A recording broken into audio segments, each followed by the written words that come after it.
Do you guys like dogs? You know, I've always considered myself to be more of a dog person because let's be real, cats don't care about you, right? You know it's true. And I honestly don't know if you guys know this by now, but I watched a lot of movies when I was younger. And today we are going back, way back to the 80s. Yeah, all the way back to watch a movie that I myself watched a lot as a child. It was like that one VHS movie that was always lying around and we ended up watching it. And from my very small brain that I had as a child, there's a very vivid memory of this movie because this movie was scary. It's sad, it's dark, and it's very depressing. Oh, and it's rated PG. Some of just the imagery in this movie alone is just pure nightmare fuel. And not just the movie itself, but something horrendous happened to the young actress that played Anne Marie. And on top of everything, the movie is about dogs dying. I don't know about you guys, but let me tell you something. Every time a person dies in a movie, it doesn't matter how much I love the character or anything like that, it pales in comparison to when a dog dies in a movie. It's just something I can't handle.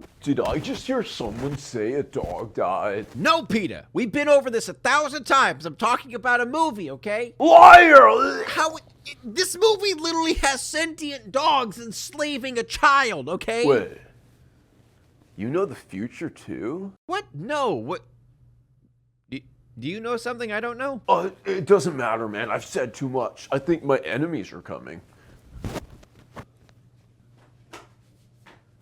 Oh, yeah, sorry, you just missed a...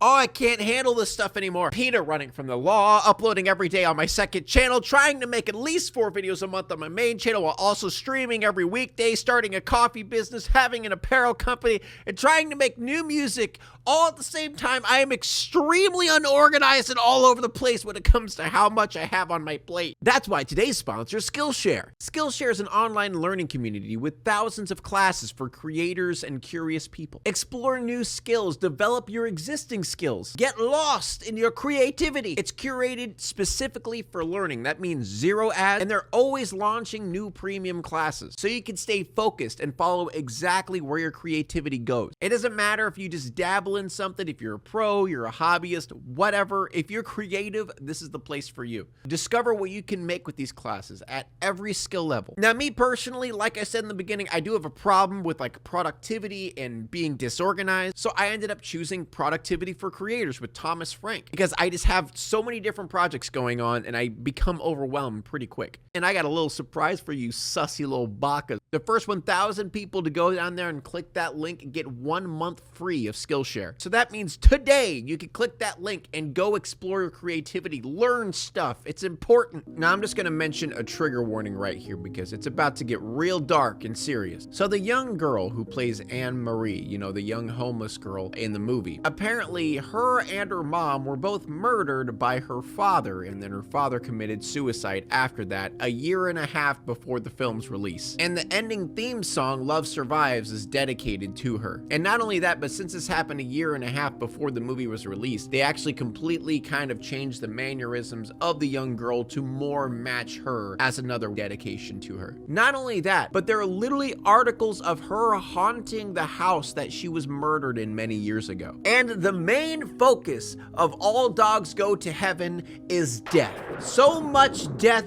surrounds this movie, so much death is in this movie, it just makes it that much more ominous. I'm just gonna say before we get into this movie, you better have brought your depression pants. It's about to get real sad up in here. So the movie starts out in New Orleans, and these 2 dogs are trying to escape from like a maximum security prison. And the reason I say maximum security prison is when these dogs try to escape, they just start blasting. They don't care if they blow these dogs' heads off. Like they just start blasting everywhere. So the 2 main characters of this movie is Charlie and Itchy. Charlie is voiced by Burt Reynolds, and Itchy is voiced by Dom DeLuise. Now, I'm sure you all know Burt Reynolds, but Dom DeLuise is one of those people that you've probably never seen, but you definitely have heard. He voices in so many old animated movies. And then we jump to rat racing gambling. It's basically the equivalent of like gambling on horse races, but rats instead. Because in this world, how it's kind of set up is all of these dogs are kind of like almost like mafia members. Like they gamble a shitload, they get into bad shit. All they care about is getting the bag, no matter what. So Charlie and Itch come into this whole gambling situation, and everyone stops because Charlie's kind of like the big honcho, like everyone kind of knows him around there. And the first thing the dude says is, "Hey,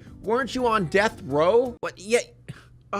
Oh man, 5 minutes in, we already got dudes trying to kill dogs and then him talking about how he was on death row. We're getting into some death talk real quick. Oh yeah, I also forgot to mention, this is kind of like a musical as well. They do have some musical numbers in here. Some of them are decent, some of them I don't really care for, but yeah, we're just gonna kind of skip past them. Oh yeah, in the very first song in the movie, we get a little bit of question marks appearing. The pride of the Germans.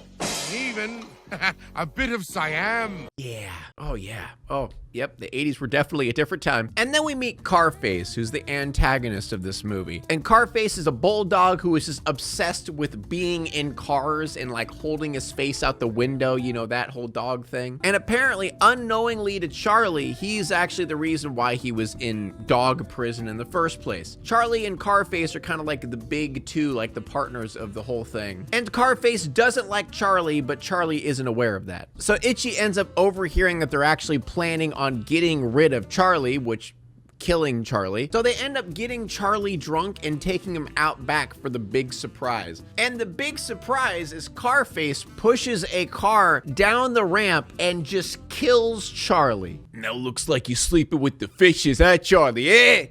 No, that wasn't good. So Charlie is now in heaven because the rules are, as this angel dog says, is all dogs go to heaven. Because dogs are naturally loyal and good and humans aren't. True? Any truers? And instantly the first thing Charlie does when he gets to heaven is starts hitting on the angel and starts to bargain with her, saying like, you know, heaven's kind of boring, you know, I kind of want to go back to live. So the angel tells him about a watch, and his watch stopped ticking, which is basically saying like he's dead. And she said no one's allowed to go back because, you know, he's basically saying, yo, I want to go back. So he seduces an angel, tricks her, yoinks the watch, and then flies back down to earth. And on his way down, the angel is ominously saying, you can never come back, implying that he will never go to heaven now. So he climbs his way back up onto the dock, almost dies again, but ends up punching the watch, and then the watch just starts working. So he's alive again, sort of. So Charlie gets Itchy and they go to spy on Carface because, you know, Charlie kind of wants to get revenge on Carface. And this is where shit gets really weird. So you know the gambling rat races and all that different stuff that people have been doing? So apparently Carface is holding a homeless little girl hostage, and she has the ability to talk to animals. So that means she can figure out who is going to win the races,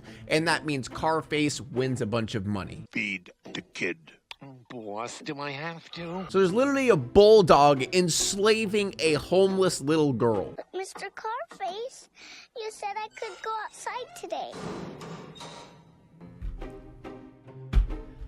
All right, so Carface and his goon walk away, and then Charlie ends up yoinking the girl. And just to show how bad Itchy and Charlie actually are, he was reading a book to the little girl, Anne-Marie, and Itchy yoinks the book because he was talking about Robin Hood, and he said, what do you mean giving to the poor? Without taking his cut? Why would you give to the poor? What kind of hood is this guy anyway?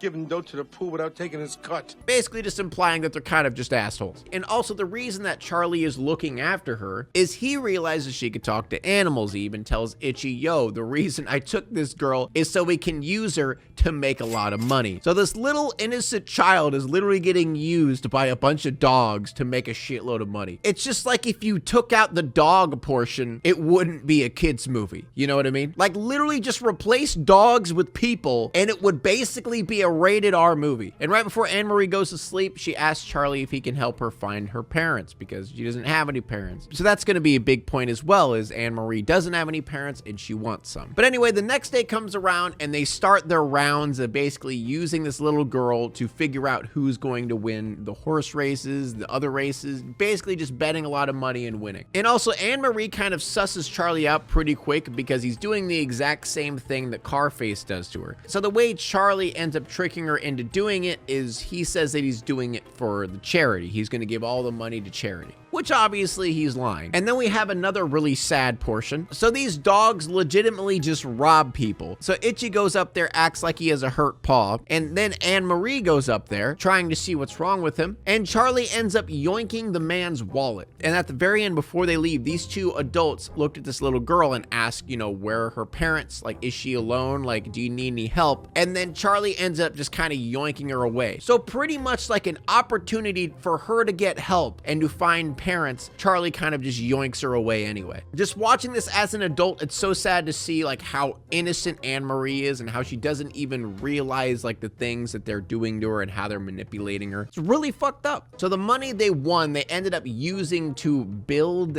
a like bar. They used like trashed cars and like built a tower of cars and made a bar out of it. I don't know, movie logic. So Carface finds out that Charlie is alive. And so apparently that's strike 2 for Killer, who is his like number 2. And he is about to feed him 2 piranhas, legitimately. But before Killer ends up getting mangled by all of these piranha, he yells that he has a gun. And just to make sure that it's PG, it's not a real gun, it's a ray gun. It like shoots lasers. They really did some gymnastics to get into that PG range. As Anne-Marie starts getting a little bit fed up with Charlie, kind of using her to do all this stuff, Charlie finally agrees to give to charity, and his version of charity is giving pizza to all these little puppies. So this is like a good example of how we can see there's some type of good side to Charlie, regardless of how much of a terrible person he really is. He has good parts to him, because apparently he's a regular coming up here and giving food to these little puppies. And it is never told or never said, but we could kind of assume that that's Charlie's litter, and that's kind of like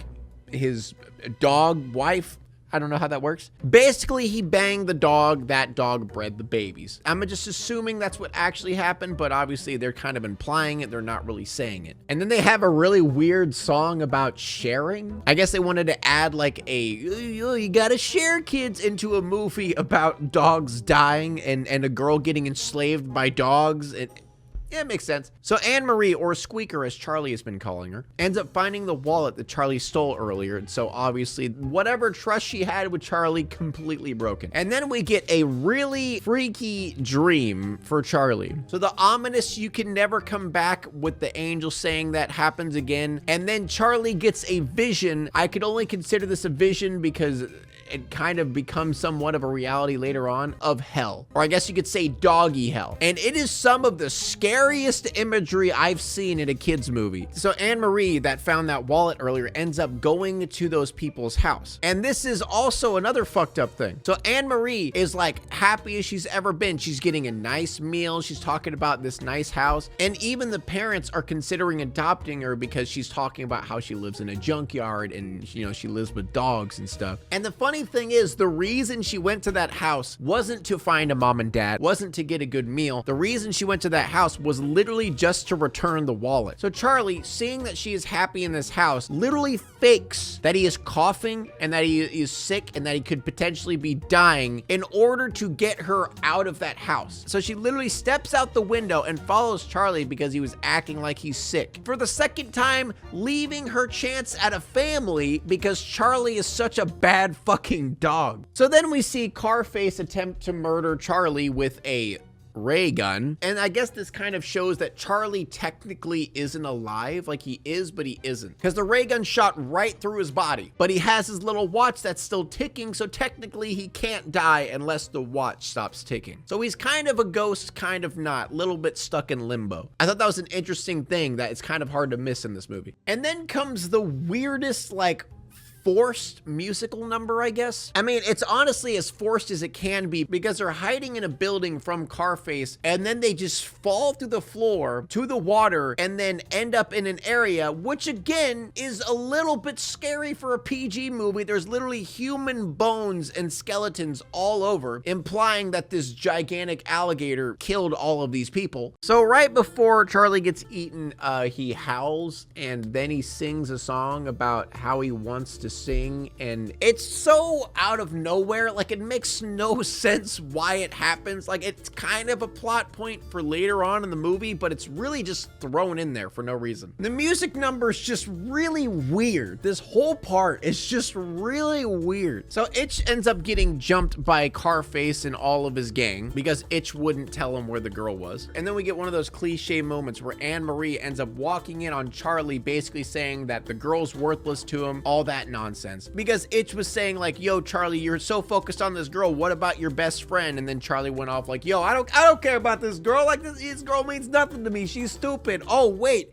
You were listening the whole time? So anyway, Anne-Marie runs away. Carface ends up snatching her and literally just puts her in a goddamn cage above water. Charlie is getting the shit kicked out of him by a bunch of other dogs. Itch ends up bringing a whole posse of dogs to those one adult's houses in order to get them to help Anne-Marie. So as Carface is lowering Charlie into the water strapped to an anchor, the giant alligator from earlier comes into play. I'm pretty sure this is the only reason they added this musical number is so they can have someone save Charlie. But anyway, the alligator ends up saving Charlie. So Anne-Marie ends up getting out of the cage and there's literally fire surrounding her. Carface ends up getting knocked into the water and then implied that he gets eaten by the alligator because the alligator ends up chasing him away. And then the final decision that Charlie has to make, he has to decide whether or not to save his watch that'll keep him alive or save Anne-Marie from dying, basically drowning. I don't know, which one's more important? So obviously, as most PG movies go, he goes for the girl, saves her. And then the adults from earlier brought the cops because Itch ends up bringing all the dogs over. So at the end of the movie, Anne-Marie ends up getting adopted by the two adults and Itch ends up staying with her. And this is where the implication of that vision or dream that he had earlier of hell is actually real. Because an ominous red smoke like envelops the entire town, and then you see this giant like demon creature dog, and Charlie comes in through the window with like a red smoke, implying that yeah, Charlie is definitely in hell. But the angel from earlier came down, ended up destroying that demon dog, and tells him, yo, you're cool, you can come back to heaven because you ended up sacrificing your life and all that nonsense. So Anne-Marie lives happily ever after with Itch, and Charlie got to say goodbye to her, and then that's kind of the end of the movie. What a weird, dark, depressing movie that was. And honestly, I don't even find the movie that bad. It just is weird. I mean, to be fair, it's from the 80s, so obviously if I watched it back then, it probably would have been less weird, maybe. I don't know. But it is definitely a weird, depressing movie, especially with what happened, you know, in real life with the actor who played Anne-Marie. But there you have it, ladies and gentlemen. That's All Dogs Go to Heaven. I hope you enjoyed this video. If you did, please subscribe. Also, go check me out on twitch.tv/BionicpigTV, where I play games that are based on the movies that I review. I honestly don't know if there is a game on this movie. I would be so weirded out if there was. There's probably one, isn't there? I think there is one, isn't there? Okay. Bye.